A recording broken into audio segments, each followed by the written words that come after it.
Hello, ladies and gentlemen, and welcome to another high standard of broadcasting right here at the Alex Morgan Show. Got the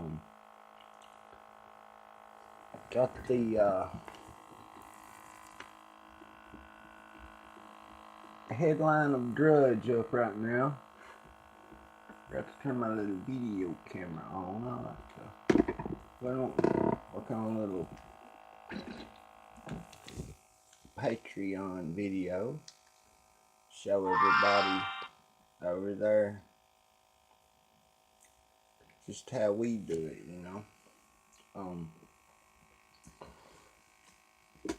Got a little equipment experiment going on tonight, as usual.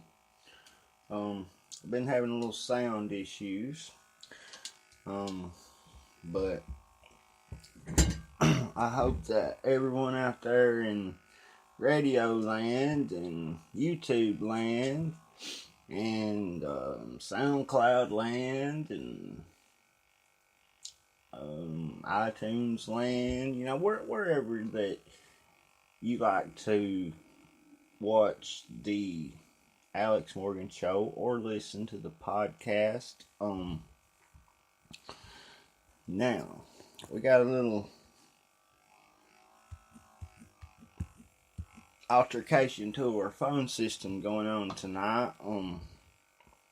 So if anyone does call in, we also have another new number. This little right here over my shoulder, 0047, no longer exists. So I'm gonna take our little handy dandy marker right here and do a little work.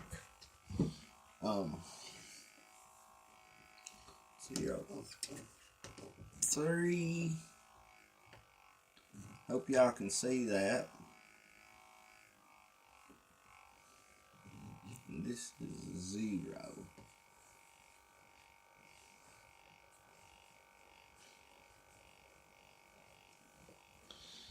Zero 0307. Oh God, that looks like poop. Don't it?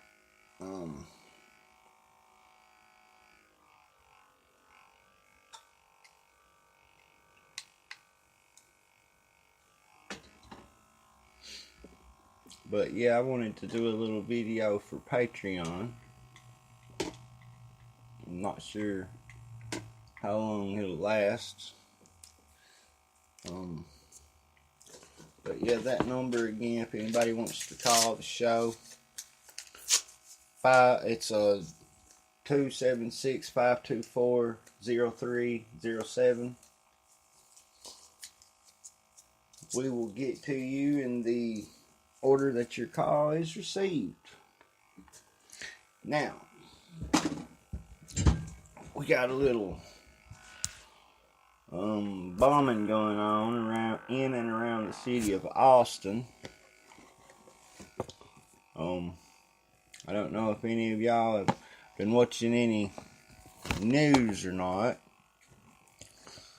but yeah, that's been going on. That's what this headline's about. Austin on edge, box explodes at Goodwill. That's up on drudgereport.com. I wanted to check it out.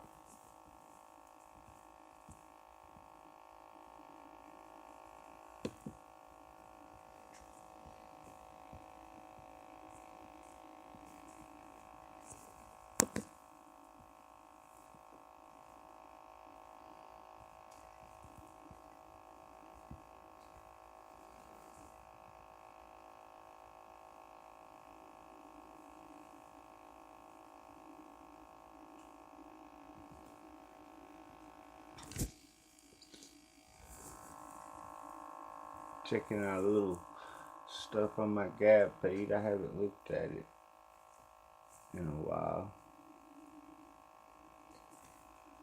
That's from the WikiLeaks there, I think.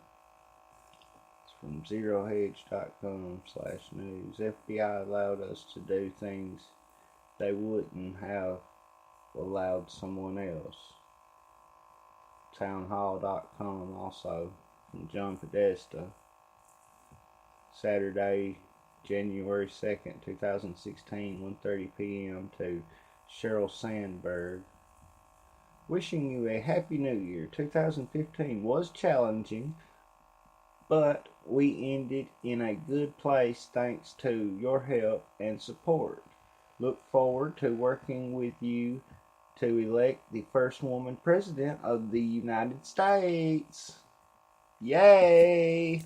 We're gonna do it because we're liberal, you know. But I decided to call this show, How Dumb Do They Think That You and Me Is? That ain't the name of it, it's How Dumb Do You Think? How dumb do they think that we are? Yeah. But, how dumb do they think we are? They manipulate our stock market. They feed us GMOs, all kinds of cancer viruses and chemicals and chemtrails and fluoride and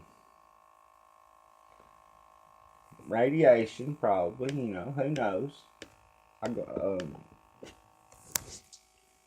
don't like to eat fish, by the way. I love it, don't get me wrong, I ain't nothing like fish, but I'm scared of it. Like, that, you just don't know, like, okay. When it comes to radiation can break down your DNA. Not just your DNA, but your DNA for future generations. You have to think about that, folks. It ain't no wonder that stuff give you cancer. It ain't no wonder that they having two-headed babies in Japan right to this day after we bombed them. It ain't no wonder.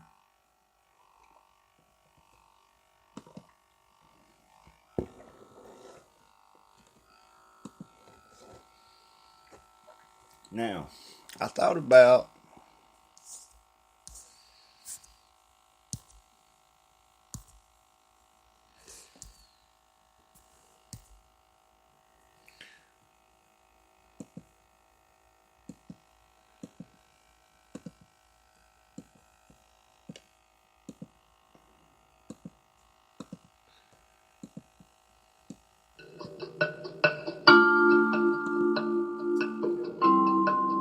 this video. I thought it had like that cop talking.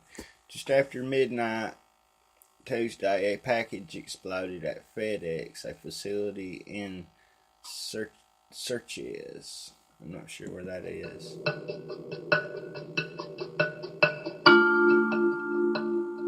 According to reports, package was bound for Austin.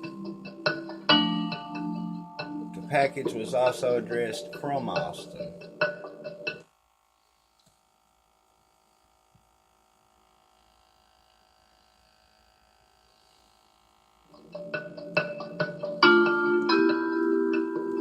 Police say the FedEx store on Brody Lane is the point of origin from that package. We're investigating it as being possibly related to our open investigation. That's what the FBI spokeswoman Michelle Lee said.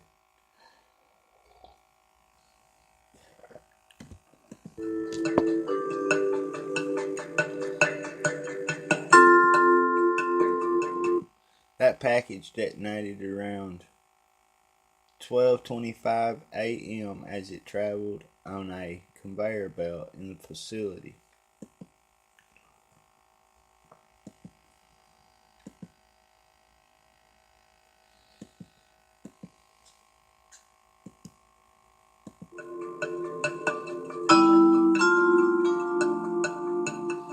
Shortly after 8 a.m., police were called to the FedEx facility near McKinney Falls.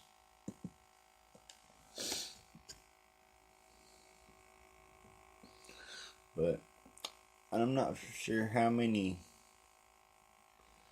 bombs there's been. There's been several this year in not even a week, in about 4 or 5 days. Like, I think today made seven in about 6 days, maybe. I'm not sure on the numbers on that. Don't hold me to it, because I'm no statistics expert or nothing like that. But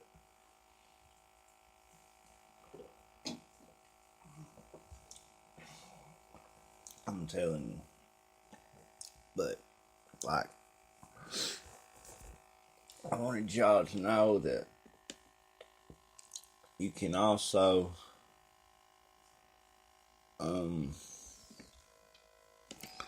get in on the live chat by joining the podcast feed. If you listen to the live stream, that's not something that I've really fooled with a lot, but I mean, hell, y'all welcome to it. I don't care.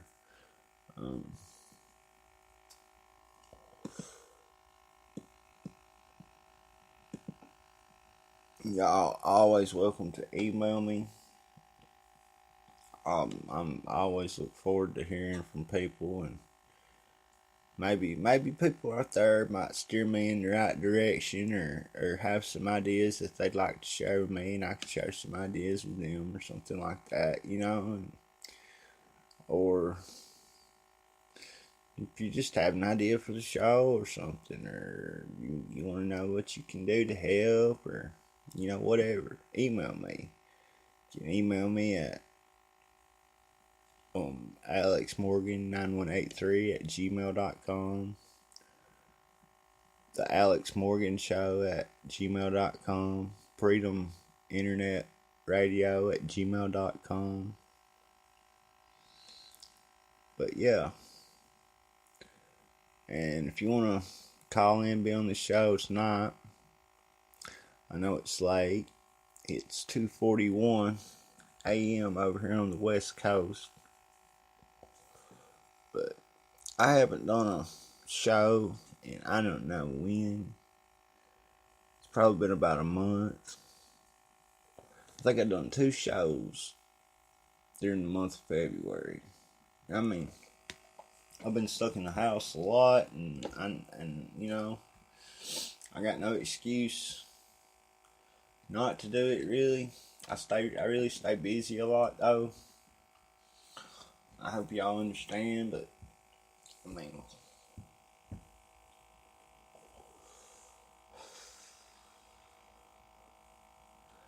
I'm also gonna improve. That's coming up here in a week or so. But I'll tell you, we're improving here every day, folks. I know that, you know, some of y'all might consider this broadcast one of the worst, you know, that you could watch. I don't care, really, but we are getting better here every day, folks. I hope that y'all out there support me. I know it ain't easy, you know, considering the competition and all, but hey,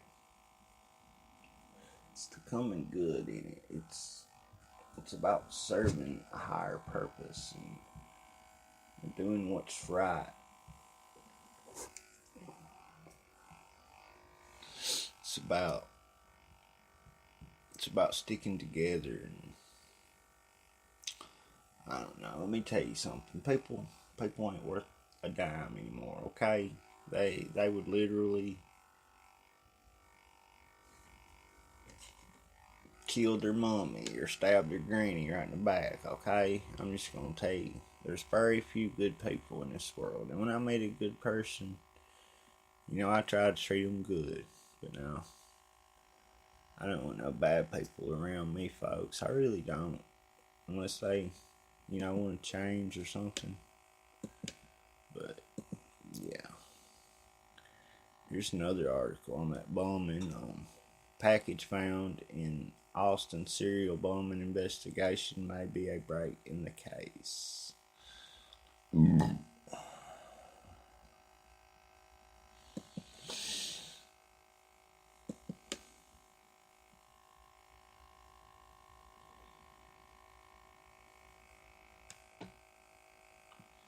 the LA Times. As a string of bombings continued Tuesday near the Texas Capitol, authorities recovered what could be the first crucial break in the case: an intact package containing an explosive device that may have been sent out for delivery by a suspected serial bomber. The package was found at a FedEx facility near the Austin airport.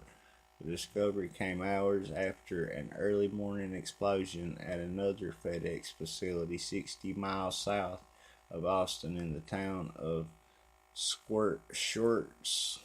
Ever he say that? Schurtz. Skirts, maybe. That's what I would call it. It was the fifth in a series of bombings this month that have left 2 people dead, 4 others injured, and rattled a city known for its urban cool. Okay, here's a little diagram.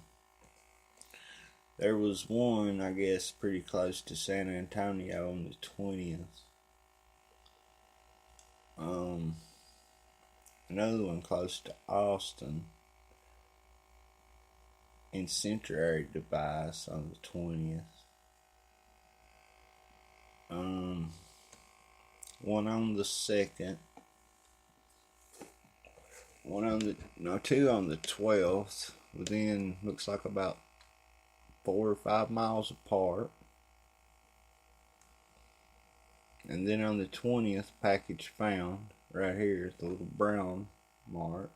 TV viewers, let me make this a little bit bigger for y'all out there. Hold on, let me find my button.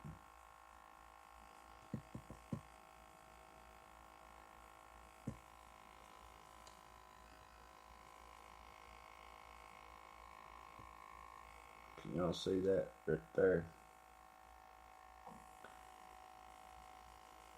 Hold on.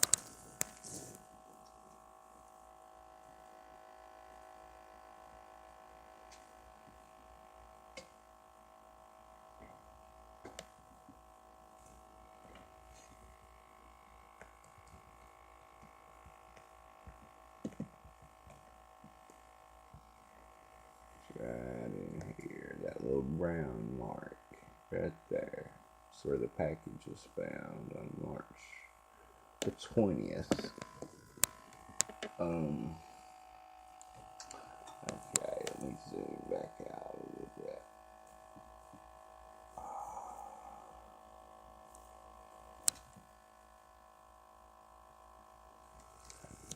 Yeah, there we go. Hold on.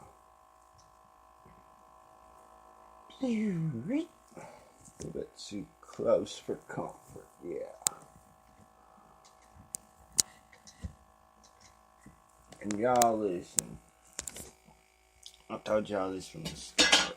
Just please support me. Please do what you can. I know, but I ramble. Hold on, let me get back to the story. I'll tell you about it in a minute.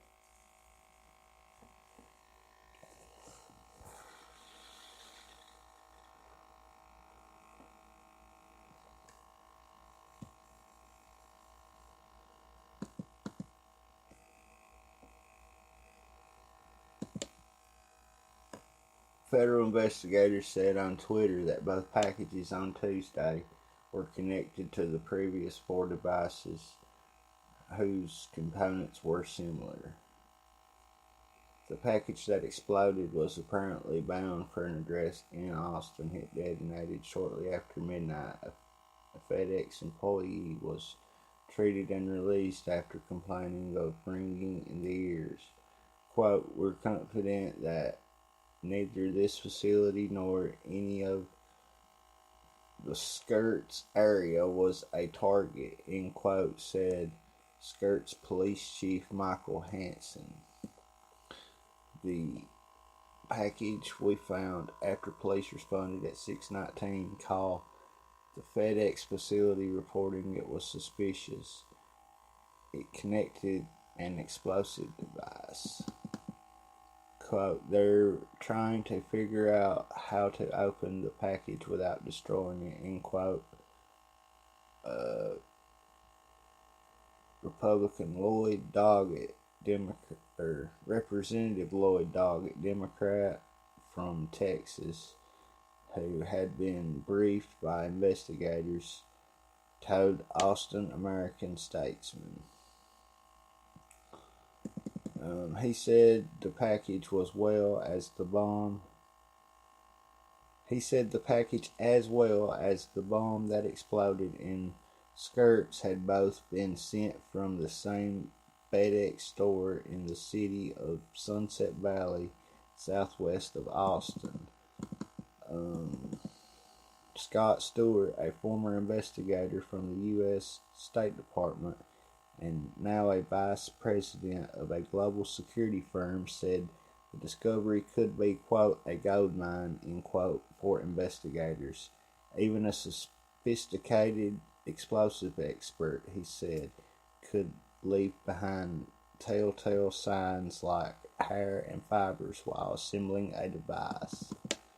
In another enticing lead, Representative Michael McCall, Republican from Texas, told the Associated Press that federal authorities informed him that they had surveillance videos that, quote, could possibly, end quote, show a suspect in the bombing at the Skirts facility. He said he hoped the bombers, quote, biggest mistake was going through FedEx, end quote. The bombings have reverberated across the nation. Quote, this is obviously a quick, sick individual, or maybe individuals, and we will get to the bottom of it, end quote, President Trump said from the White House. White House Press Secretary Sarah Huckabee Sanders said on Twitter that, quote, there is no apparent nexus to terrorism at this time. Folks, this is terrorism, okay? Anytime, let me tell you something. Anytime you got a bombing, or a serial bomber, somebody that's bombed like 5 different locations within a month, that's what you call a serial bomber, okay? And I don't care if it's international terrorism, if it's local. I don't care. I don't care if it's your brother out there with a bunch of dynamite and a shotgun, okay?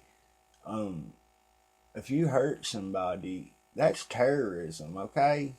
If it's domestic, whatever. And let me tell y'all something, man.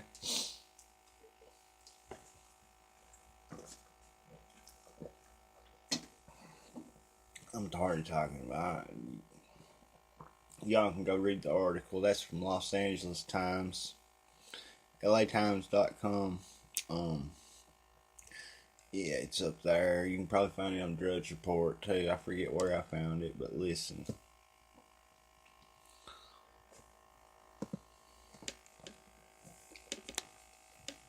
It's late, I know, but I promise.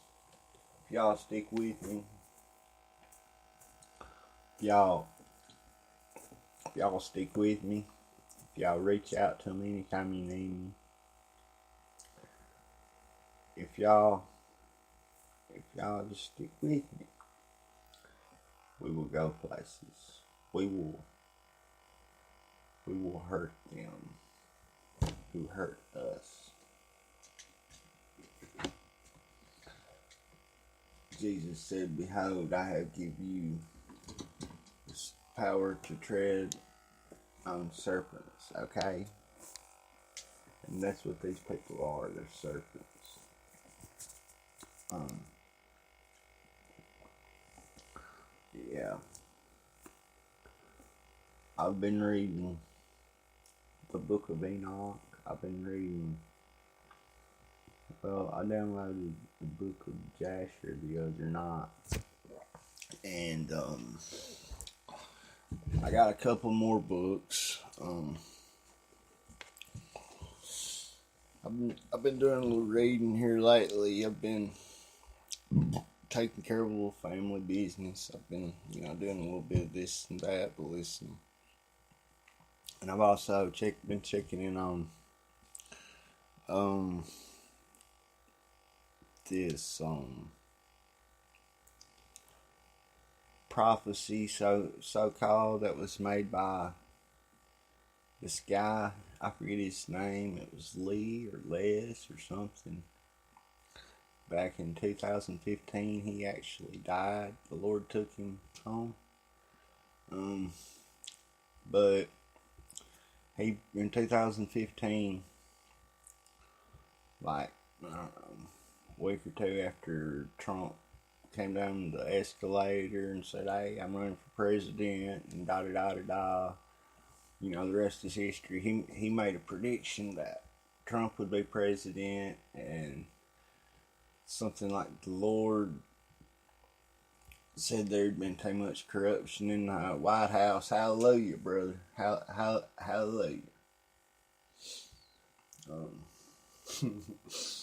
And he said something like there would be like 7 years prosperity for the U.S. and followed by 7 years of kind of hard times, and then maybe followed by 7 years of tribulation. I've actually tried to get the guy who made the video on the show, and here's why I've been stressing the need for support from everybody. Okay, like people take me for granted. They don't they think because our YouTube channel might have, I don't know, 1,000 views and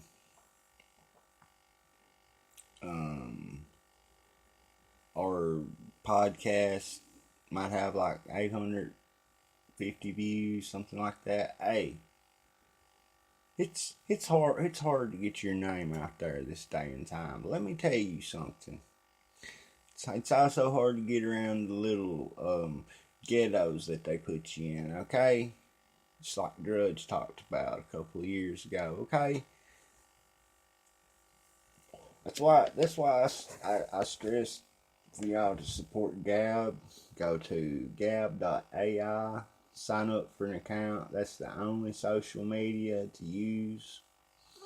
That's Gab, GAB.ai. And follow me at Real Alex Morgan, at Alex Morgan Show. Message me. Follow me on Twitter. Follow me on Instagram. Follow me on whatever, man. Just message me and let me know what's up. I want to know what's going on in your neck of the woods. I'm looking for connections out there where I can like say, "Hey, what's going on, buddy?" And whatever. But that's what I'm saying, man. People, these people, cause they have a million YouTube views, and they have a little bit of success, maybe marketing a little DVD that they made or whatever. They sit and dream up this stuff and think that they're Hollywood on the internet, or something. I don't know what's up. Y'all, I promise I'll never be like those people, okay? When someone reaches out to me, I don't even think of them as a fan or anything like that. I think of them as people, okay? That's what we are. We're all people. And I think that's what this whole NWO, Illuminati, that's where they don't give us credit, okay? We're people. And they think that we're animals, that we're big, large, dumb, poor, ignorant animals, okay? And we got just enough sense, just enough brains, just enough between the ears to push the buttons, work the levers, drive our sorry butts back and forth to work, count our money when we get our paychecks at the end of the week, maybe if we're lucky pay our bills, and start all over on Monday and do it all over again. Da da da da da.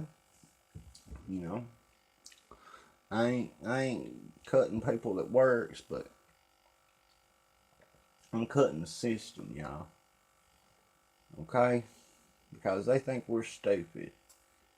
Meanwhile, they sit and push stuff like population control. Who ever heard of population control? And they just push it like, well, the Chinese do it, because there's like 10 billion of them, and if every one of them had 10 kids, then they'd be 30 billion of them, or whatever, man, whatever. And that's normal. That's normal, okay? That's the norm. Meanwhile, they've got suicide nets and Apple and whatever, suicide or organ harvesting vans, whatever you want to call them. It goes around and picks you up, and just whenever somebody rich needs a kidney or something like that, you got the money, hey, I got the time. We'll go honky tonkin' and we'll have a time. Anyway, but this is the world that we're living in, and this is all normal, this is all natural, and I'm a conspiracy theorist, and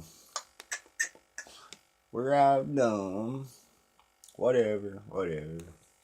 Call me 276-524-0307. I'll get you on the air. But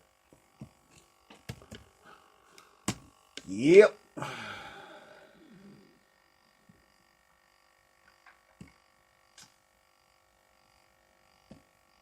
All this is normal. Don't worry about it.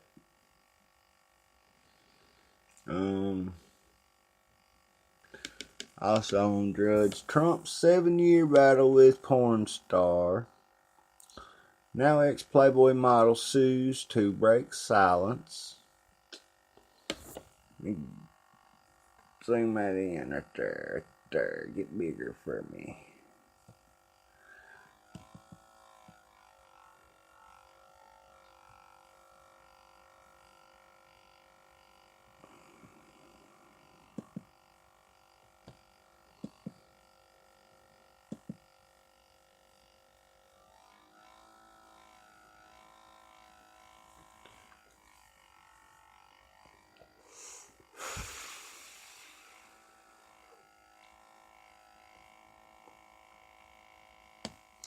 But anyway, I'll go ahead and get to this article from the other day. The Cambridge Analytica files. Cambridge now. Up there where They poop gold turds, and it smells great just as soon as it comes out of their bunghose. And they created fire, and they created knowledge, and we're all stupid, and they're all smart, and you ain't got no scholarship to Cambridge, and you can't go to my school, and poop on me. No, no, no. No skull and bones for you, young man. You gotta stay at home and work hard and take care of that family and raising kids and whatever, working at coal mine and working at factory, working at 9 to 5, whatever. But anyway, this little twerp right here, this little guy, this little punk with a nose ring. Not just any kind of nose ring, y'all. He's got a bull ring going on. Y'all see that right there in the middle? Ain't that cute? I bet he gets all kinds of boyfriends, don't he? Little orange-headed Peter Puffin piece of poo. Nothing but a cutout. Nothing but a tool. And you don't even realize it. But anyway, I want to get to this now. Just to show you the arrogance of the upper class, so-called, the 1%, the Cambridge, the Harvards, the Georgetowns, the whatever, okay? The Cambridge Analytica files. I made Steve Bannon. Psychological warfare tool.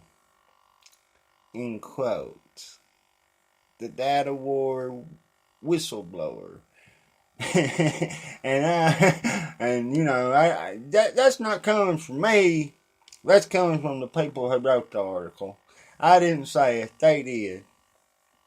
But you can look at him and tell that he'd suck 10 to get to a dozen, I guess. Well, anyways, for more than a year, we've been investigating Cambridge Analytica and its links to Brexit Leave campaign in the UK and Team Trump in the US presidential election.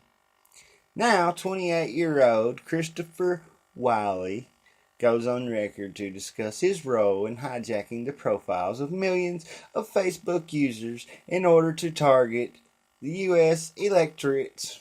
And this lovely little article right here is written by Carol Cadwallader. I guess it's Carol Cadwallader. Cadwalladr.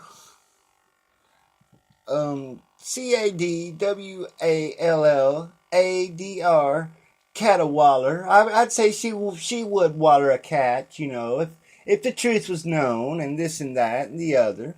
This lovely article right here was written on Sunday, March the 18th, 2018 at 05:44 hours Eastern Standard Time.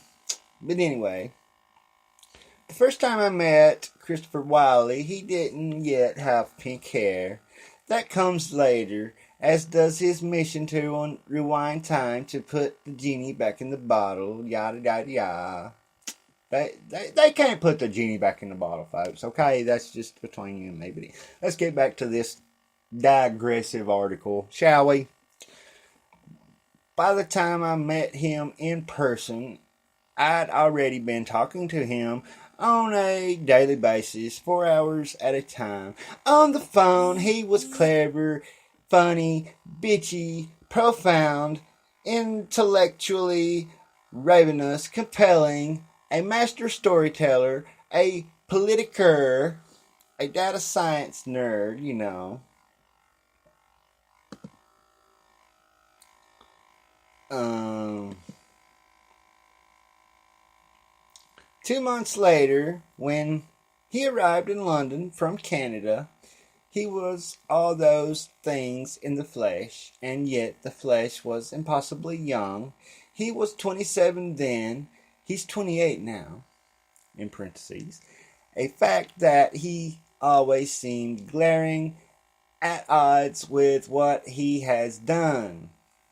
Like I said, this little genius right here created fire. After the death of Stephen Hawking, now the left has to have somebody else to bow down to. Just between you and me, okay? And this is going to go on and on and on and on and on until they find it, okay, folks? Not only that, they've got to find their political god. If they don't try to run Hillary again, that is. How do you feel about your own involvement in this now? I mean, do you feel responsible for what happened? We'll get back to this video here in a minute. This little interview with the whistleblower.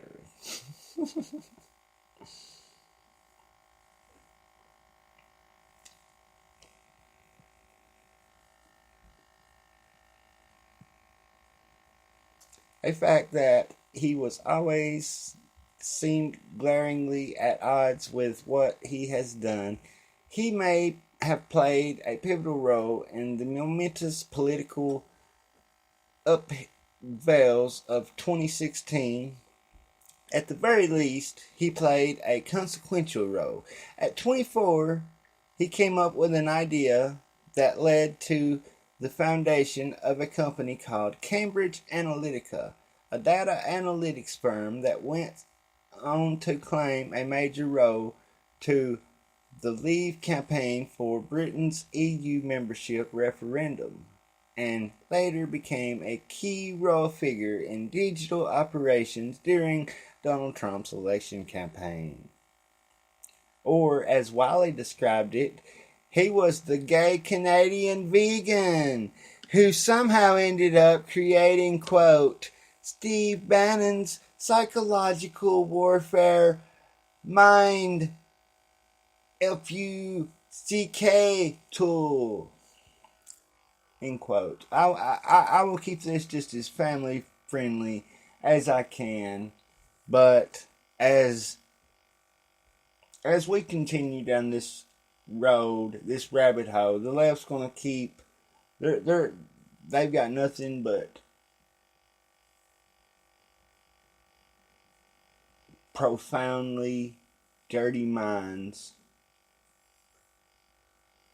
bad language. That's all they know, and they're going to continue to display these characteristics, folks. I promise you. I guarantee. Okay. But let me. I told you he was a whistleblower from the start. Okay. Hold on. Let me finish this now. This is how dumb that these people think that we are.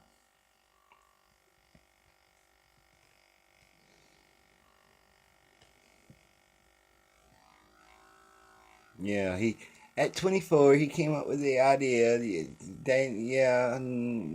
election campaign. Oh yeah, and he's the gay Canadian vegan. Blah blah. Okay, in 2014, Steve Bannon, then executive chairman of quote the alt-right in quote news network Breitbart. We're not the alt-right. Okay, no. That's a it's a war on the language. It's a word. It's a term that Hillary came up with, and that genius mind of hers that she was so greatly God blessed with. Okay, the secretive U.S. Okay, Willie's boss and Robert Mercer, The secretive U.S. hedge fund billionaire and Republican donor was Cambridge Analytica's investor. And the idea they bought into was to bring big data and social media to an established military methodologically, quote, information operations, end quote, then turn it on the U.S. electorate.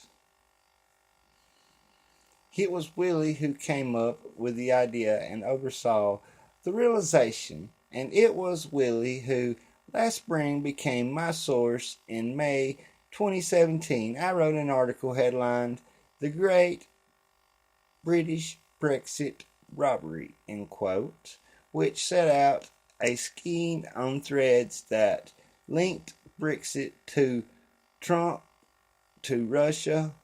Willie was one of a handful of individuals who provided the evidence behind it. I found him via another Cambridge Analytica ex-employee lying low in Canada, guilty, brooding, indignant, confused. Quote, "I haven't talked about this to anyone," end quote, he said at the time. And then he could stop talking. By that time, Steve Bannon had Trump's chief strategist. Cambridge Analytica's parent company, SCL, had won contracts with the U.S. State Department and was pitching to the Pentagon. And Willie was geniusly freaked out.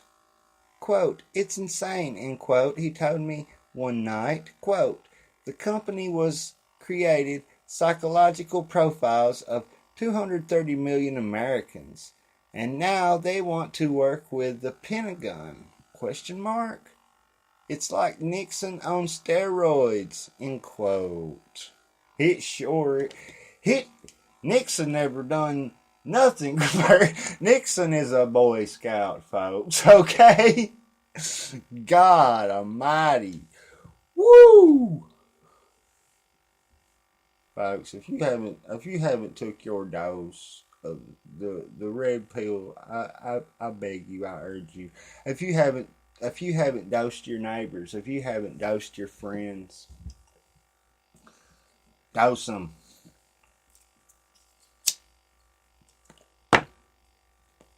God, dose them. God, wake them up, shake them even, get a hold of them. I'm sorry, I just get a little excited sometimes. Let's get back to this article, shall we? He ended up showing me a trench of documents that laid out the secret working behind Cambridge Analytica. And in the months following publication of my article in May, it was revealed that the company had, quote, reached out, end quote, to WikiLeaks to help distribute Hillary Clinton's stolen emails in 2016. And then we watched as it became a subject of Special Counsel Robert Mueller's investigation into possible Russian collusion in the U.S. election. The Observer also received the first of 3 letters from Cambridge Analytica threatening to sue Guardian News and media for defamation. We can still only just starting to understand the maelstrom of forces that came together to create the conditions from what Mueller confirmed last month was, quote, information warfare. But Willie offers a unique worm's eye view of events of 2016. Of how Facebook was hijacked, repurposed to become a theater of war, how it became a launch pad for what seems to be an extraordinary attack on the U.S.'s dramatic process. Willie oversaw what may have been the first critical breach, aged 24, while studying for a PhD in fashion trend forecasting. He came up with a plan to harvest the Facebook profiles of millions of people in the U.S. and to use their private and personal information to create sophisticated psychological and political profiles, and then target them with political ads designed to work on particular psychological makeup. Whoa. Well, if he did all that, then he's a digital god. Little g, not big. Little g. Remember. He's so smart. Why, he was... That boy's sharp as a tack.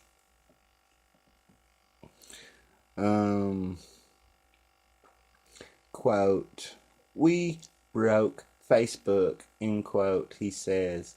And he did it on behalf of his new boss, Steve Bannon. Quote, "It is fair to say you hacked Facebook," end quote. I asked him one night. He hesitates. Quote, "I'll point out that I assumed it was entirely legal and above board," end quote. Last month, Facebook's UK Director of Policy, Simon Milner, told British MPs on a select committee inquiry into fake news chaired by Conservative MP Damian Collins that Cambridge Analytica did not have Facebook data. The official Hansard extract reads, Christian Matheson, MP from Chester, quote, "Have you ever passed any user information over to Cambridge Analytica or any of its associated companies?" End quote. Simon Miller, quote, "No," end quote. Matheson, quote, "But they do hold a large chunk of Facebook's data, don't they?" End quote. Milner, "No." "Why no? They may have lots of data, but it will not be Facebook user data. It may be data about people who are on Facebook that they have gathered themselves, but it is not data that we have provided." End quote. 2 weeks later, on 27th February, as part of the same preliminary inquiry, Rebecca Powell, MP of Taunton Deane, asked Cambridge Analytica's CEO, Alexander Nix, quote, "Does any of the data come from Facebook?" End quote. Nix replied, quote, "We do not work with Facebook data, and we do not have Facebook data." End quote.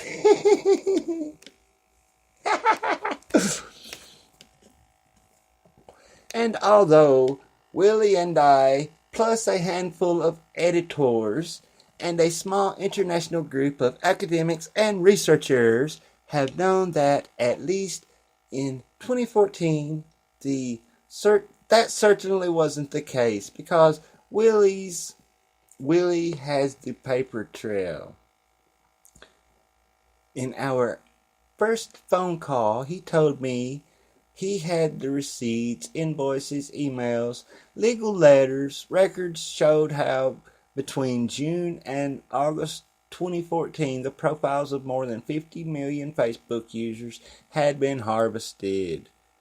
More damning of all, he had a letter from Facebook's own lawyer admitting that Cambridge Analytica had acquired the data illegitimately.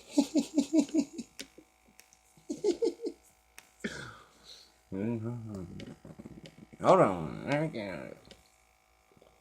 Going public involves an enormous amount of risk. Willie is breaking a non-disclosure agreement and risks being sued.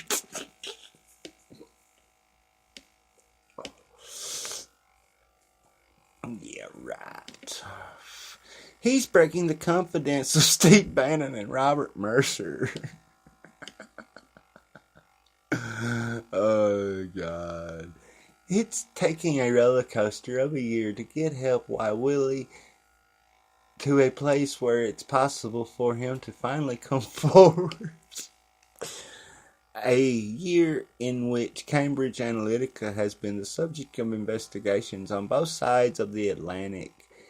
Robert Mueller's in the U.S. and separate inquiries by the Electoral Commission of the Information Commissioner's Office in the UK, both triggered in February 2017 after the Observer's first article in this investigation.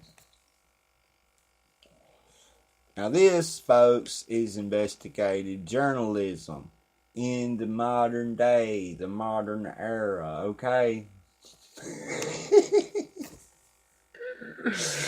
Oh God, I'm sorry. This stuff is too crazy, okay? They think y'all are stupid. This came out like, what, 2.5 days ago, and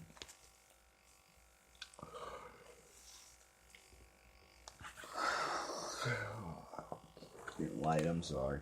For the last 2 damn days, they've been on Fox News telling everybody how there's going to be a second special counsel hired, how the Democrats are linked to everything, how the Clinton Foundation paid for the damn dossier. They think that we're stupid. They think that we have nothing between the ears when you hit our heads, when you go. Okay, that's what happens when you hit us on the head. It goes. Okay, that's what happens. I can't help it. It ain't their fault either. I mean, they're the ones pushing this population control. And you know, my puppy's crying, by the way. But anyway, back to this fine article. I tell you what, I don't even want to read it no more. It's too much dumbass. I'm sorry. Excuse me. Just Google the Cambridge Analytica files, theguardian.com. You can read it for yourself. About your own involvement in this now. I mean, do you feel responsible for what happened? Yeah, I do. I do feel responsible for it. It's something that I regret. Oh God! And that's partly why I'm here talking to you, so that I can talk to, so that people can know about what this company does, what this company is. Throughout history, you have examples of grossly unethical experiments. And is that what this was? Is that what this was? I think that, yes, it was a grossly unethical experiment, because you are playing with an entire country, the psychology of an entire country, without their consent or awareness. And not only are you playing with the psychology of an entire nation, you're playing with the psychology of an entire nation in the context of the democratic process. My name is Christopher Wiley. I'm a data scientist, and I helped set up Cambridge Analytica. It's incorrect to call Cambridge Analytica a purely sort of data science company or an algorithm, company. It is a full-service propaganda machine. If you can control all of the streams of information around your opponent, you can influence how they perceive that battle space, and you can then influence how they're going to behave and react.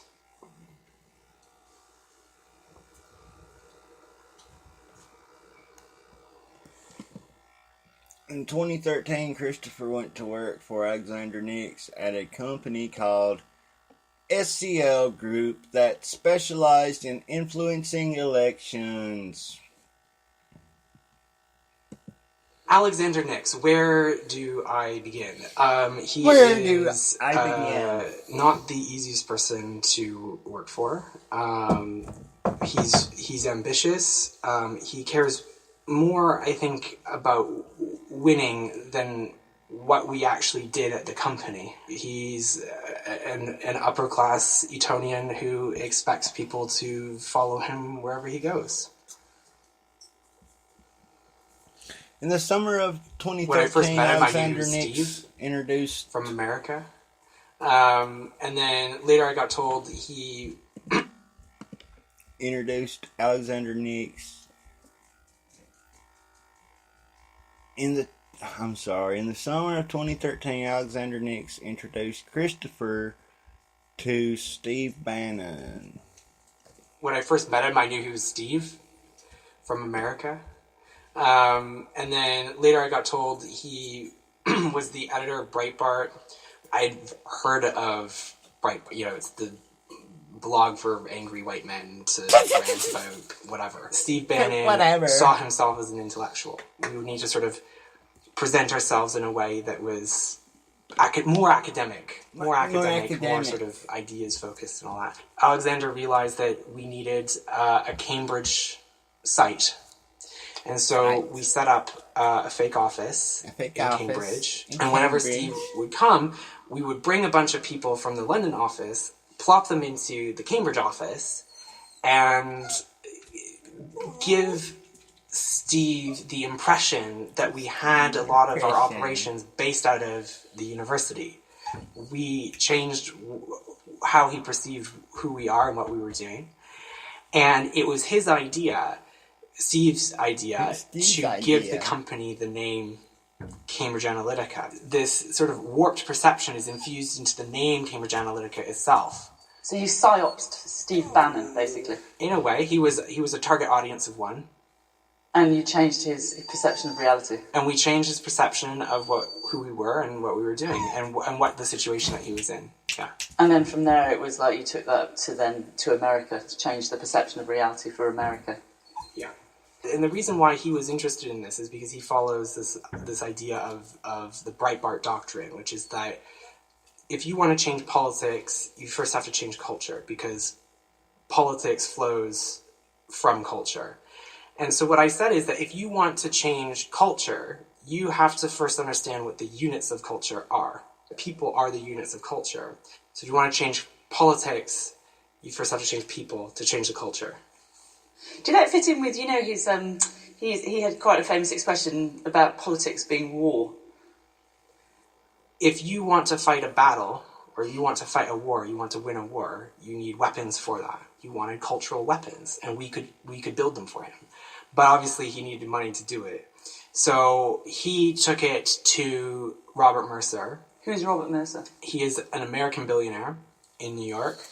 And before he got rich through algorithms.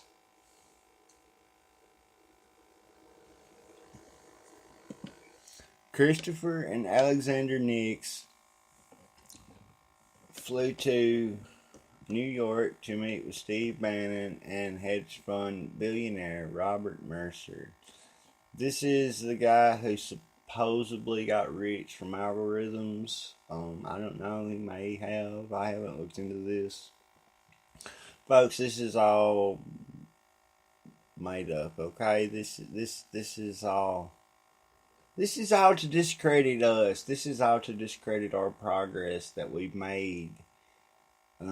Tired of looking at Obama for 8 years, and tired of seeing our jobs go overseas, and tired of drawing food stamps and welfare and whatever, what have you. We wanted a life, folks. We wanted to make a change. Steve Bannon, I haven't heard anything about him coming out to collaborate what this little fag's saying. Excuse my French, but that's what he is, man. He's a little lying. Alexander Nix.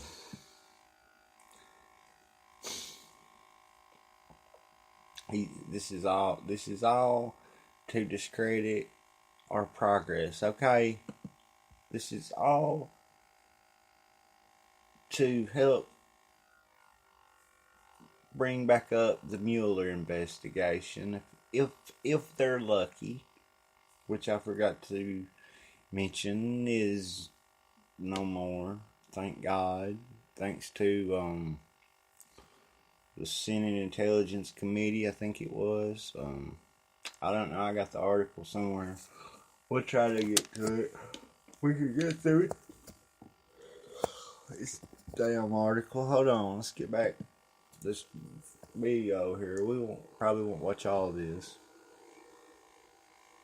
Alexander Nix is with me, and he starts with his sort of like razzle dazzle. We work for the Pentagon. We work for MOD, MI6. We are brilliant and Eton and whatnot. And I'm a posh British man, and you should trust me with all your money. Essentially, the pitch was that we were going to combine micro-targeting, which had existed in politics, which was, in part my background, but bring on boards new constructs from psychology, so that we wouldn't just be targeting you as a voter, we'd be targeting you as a personality. And in order to scale that, we would then be collecting a lot of data on people, so that we could build a psychological profile of each voter in a particular region, or in this case, all of the United States.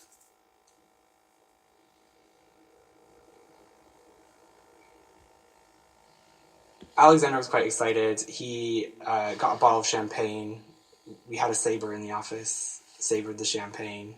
But then the next day it was sort of like, okay, now what? You get all this money and you've got a billionaire breathing down your neck going, why don't I have it yet? I've just given you tens of millions of dollars, and like, where's my psychological warfare weapon? I needed to figure out a way of getting data. And so I went to these profs and asked, like, what do you think, right? So we've done all these cool pilots, but how would you do this for like an entire country?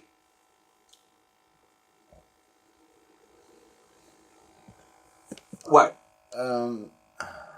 In early 2014, Christopher met with Dr. Alexander Kogan at Cambridge University. It's this individual right here. Kogan offered us was something that was way cheaper, way faster, and of a quality that nothing matched. They had apps on Facebook that were given special permission to harvest data, not from just the person who used the app or joined the app, but also it would then go into their entire friend network and pull out all of the friends' data as well. So if you joined the app, I would not just see your Facebook profile, I would see all of the Facebook profiles of everybody that you're friends with. Folks, I do believe there is a little bit of truth to what he's saying, except it's like this.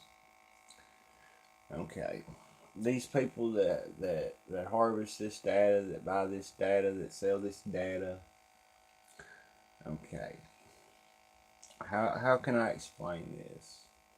They're not getting this for free. They're not getting this from using some kind of app, okay?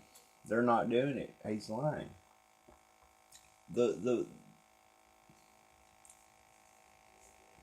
You think the deep state don't have ties, don't have people working in the NSA for them, okay? This is how stupid that they think that we are, folks. Again, okay? I hate to get upset and get excited and all this, but hey, this is the point that we're at here, folks. This is so stupid, and I want to put an end to this. I want to shut the left up. I want to shut, and I think this is what we're seeing from like Trump firing everybody. Okay, he's been in office a little over a year now, and look, Trump's never done this before. Trump's a businessman,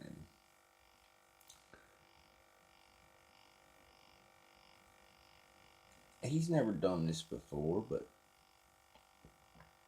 he kind of had to have help, I guess, before he could get started and all this. So you have a few Obama people, that you know about, and a few people from the other side of the aisle, and people from Goldman Sachs and Rex Tillerson, who was old billionaire, whatever, yeah. Look, you also have deep state holdovers, Obama holdovers, what have you. There's no wonder why Obama was going to be living within a mile from the White House, handling things from his bunker. This is how dumb that they think that we are. Like the person that we elected wasn't capable of doing his job. The person that we elected colluded with Russia, and Russia hacked our election. And now it's this little piece of poo. Okay? He's nothing but a cutout. This is nothing but a big lie that they're sitting here trying to push so they can get this Mueller thing going again and da-da-da-da-da. And listen, the fact that Robert Mueller's investigating Donald Trump, that would be like, what would that be like? That would be like the Joker investigating Batman, or Lex Luger investigating Superman, or whatever, man. The list goes on for forever. This is how arrogant that these people are. Like, who could make this stuff up even? Okay, and they tell you that this is Nixon on steroids, when really they're Nixon on steroids. Okay, folks, they're Nixon on HGH, for God. Hey, call me tonight if you're listening. I don't know. I ain't took no analytics for tonight, or I got no way of looking at the live stream right now. I might could. I don't know, but I don't want to slow down my internet any more than I already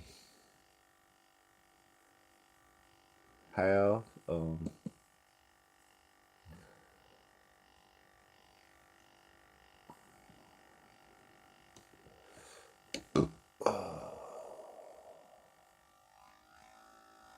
But yeah, man, this is how stupid. This is how dumb that they think that we are. And they just keep pushing this stupidity. These lies, the lies. They're worse than a kid that gets in trouble and tells his mom and dad a lie trying to get out of trouble. They're worse than that, folks, okay? They're worse. I've never. You're listening to the Alex Morgan Show on Freedom Internet Radio, so pro First and Second Amendment. The sound melts snowflakes on contact. I've never witnessed anything as arrogant as them, okay? Never. Okay?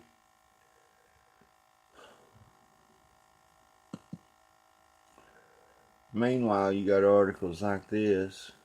Sandberg leans out. Zuckerberg hides.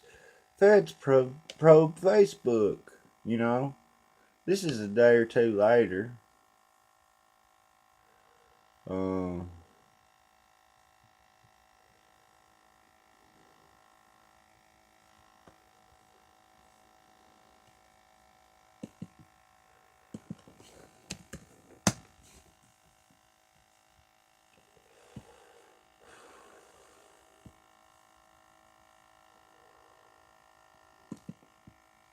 We would only need to touch a couple 100,000 people to expand into their entire social network, which would then scale us to most of America. And people had no idea that their data was being taken. They had this no way. idea that their data was being No, mined. if you were a friend of somebody who used the app, you would have no idea that I've just pulled all of your data. It was almost everything that would be on a Facebook profile. So that was things like status updates, likes, in some cases private messages.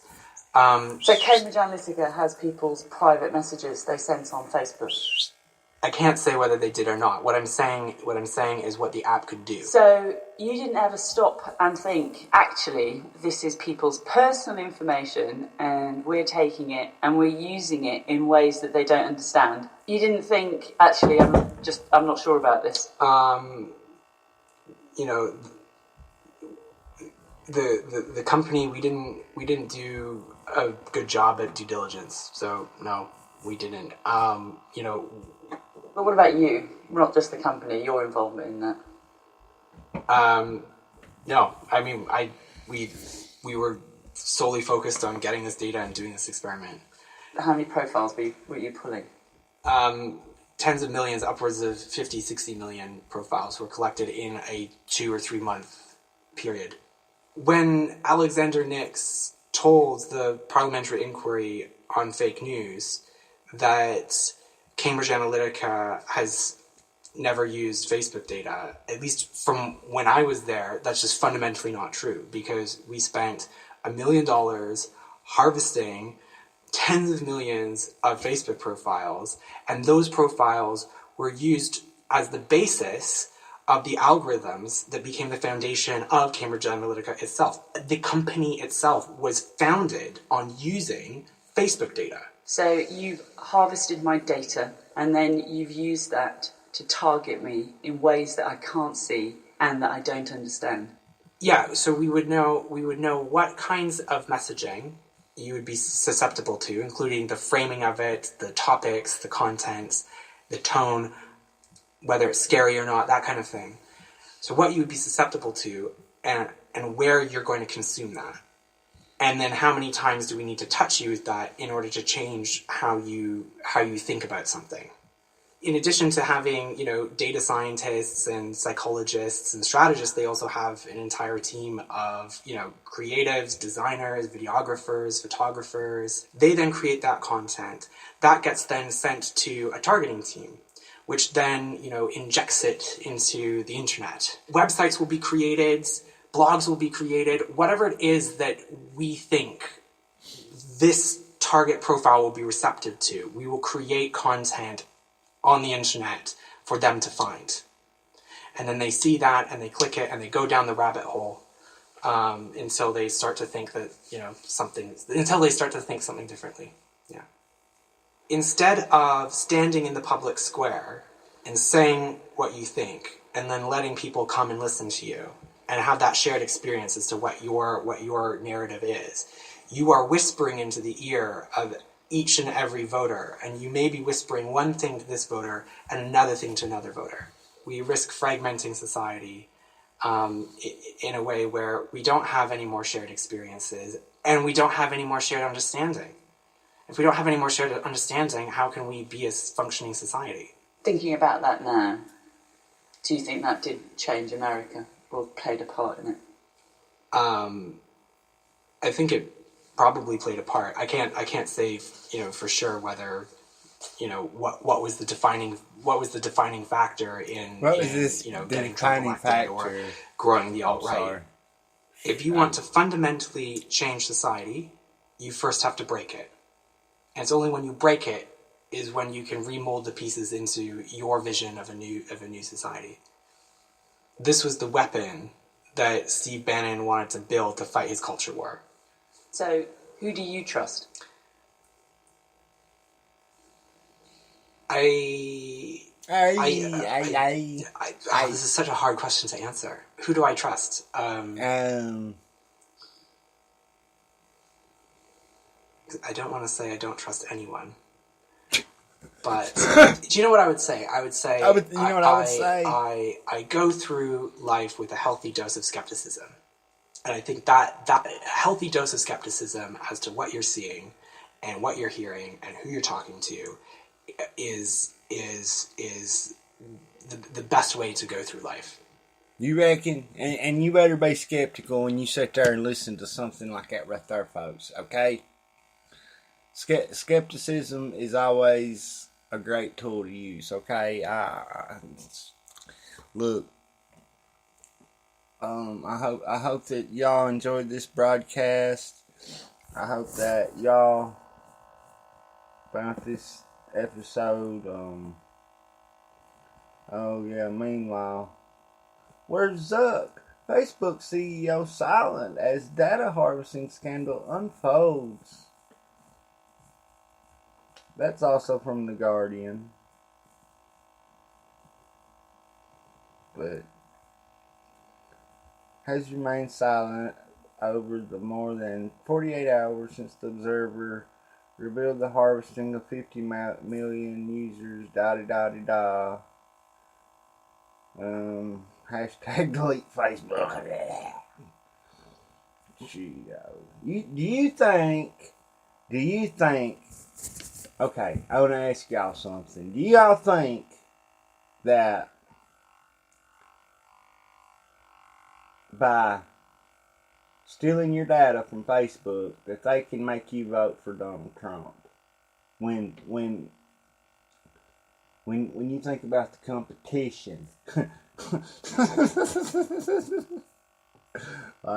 like she just all of a sudden done bad stuff, folks, or they just all of a sudden lied and said that she was really evil and really and they created the WikiLeaks, they created fire, they created art, they created fashion up there at Cambridge. Let me tell you something, folks. We're not nothing, okay? We're not nothing to these people. These people don't want to get knocked off of their high horse. They see they know that they've reached their plateau. They know that they're on the way down. You see, that's the way it is when you climb the ladder, folks. That's why that old saying goes, be careful on your way up the ladder, because you never know where you might bump your butt on the way back down, okay?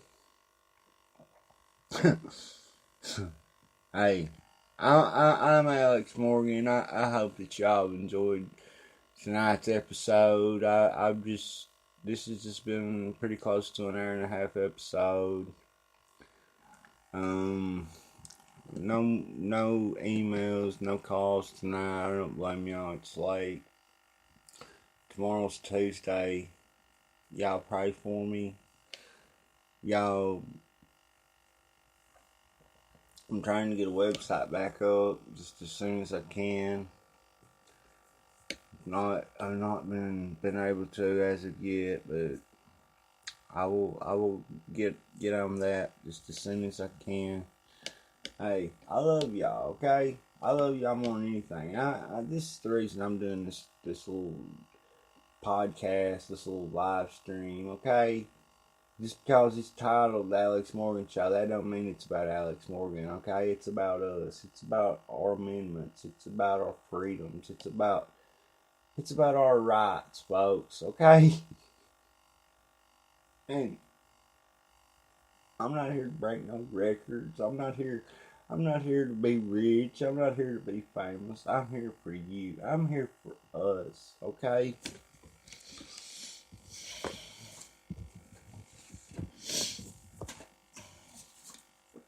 Pull out my dusty old Bible and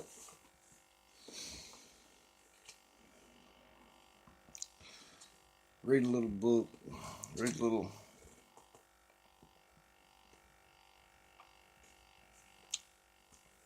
I just opened it up and came to this. The book of Nahum 3:1. Woe to the bloody city. It is all full of lies and robbery. The prey departeth not. The noise of a whip, and the noise of the rattling of the wheels, and of the prancing horses, and of the jumping chariots. The horseman lifteth up both the bright sword and the glittering spear, and there is a multitude of slain, a great number of carcasses, and there is none end of their corpses. They stumble upon their corpses, because of the multitude of the whoredoms of the well favored harlot, the mistress of witchcrafts, that selleth nations through her whoredoms, and families through her witchcrafts. Behold, I am against thee, saith the Lord of hosts, and I will discover thy skirts upon thy face, and I will slew the nations of the nakedness, and the kingdoms thy shame. And I will cast abominable filth upon thee, and make thee vile, and will set thee as a gazing stock. And it shall come to pass that all they that look upon thee shall flee from thee, and say, Nevaeh is laid waste. Who will bemoan her? Whence shall I seek comforts for thee? Art thou better than Populus? No, that was situate among the rivers that had the waters round about it, whose rampart was the sea, and her wall was from the sea. Ethiopia and Egypt were her strength, and it was infinite. Put Lubim were thy helpers. Yet as she carried away, she went into captivity. Her young children also were dashed into pieces at the top of all streets, and they cast lots of her honorable men, and all her great men were bound in chains. Thou also shalt be drunken, thou shalt be hid, thou also shalt seek strength because of the enemy. All thy strongholds shall be like fig trees with the fire-striped figs. If thou be shaken, thou shalt even fall into the mouth of the eaters. Behold, thy people in the midst of thee are women. The gates of thy land shall be set wide open unto thine enemies. The fire shall devour thy bars. Drown the waters of the siege. Fortify thy strongholds. Go into clay, and tread me the mortar. Make strong thy brickling. Thou shalt fire devour thee, the sword shall cut thee off, shall eat up like the cankerworm. Make thyself many as the cankerworm, make thyself many as the locust. Thou hast multitudes, thy merchants above the stars of heaven. The cankerworm spoileth and fleeth away. The crowned are the locusts, and thine captains as the great grasshoppers, which camp in the hedges in the cold day. But when the sun ariseth, they shall fleeth away, and their place is not known where they are. Thy shepherds slumber, O king of Assyria. Thy nobles shall dwell in the dust. Thy people is scattered upon the mountains, and no man gathereth them. There is no healing or thy bruise, thy wound and grievous. All that hear the bruit of thee shall clap the hands over thee. For upon whom hath not wickedness passed continually?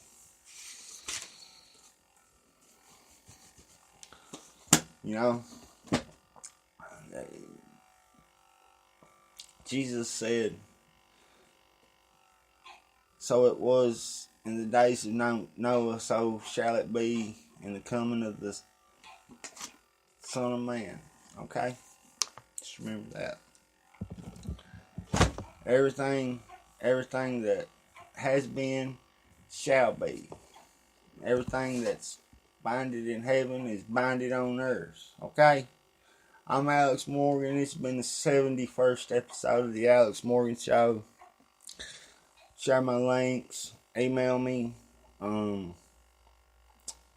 Yeah, just whatever. Watch the show. Give me a like. Give me a thumbs up. Subscribe to my channel. Call the show. Whatever. Hey, I love y'all. Peace out.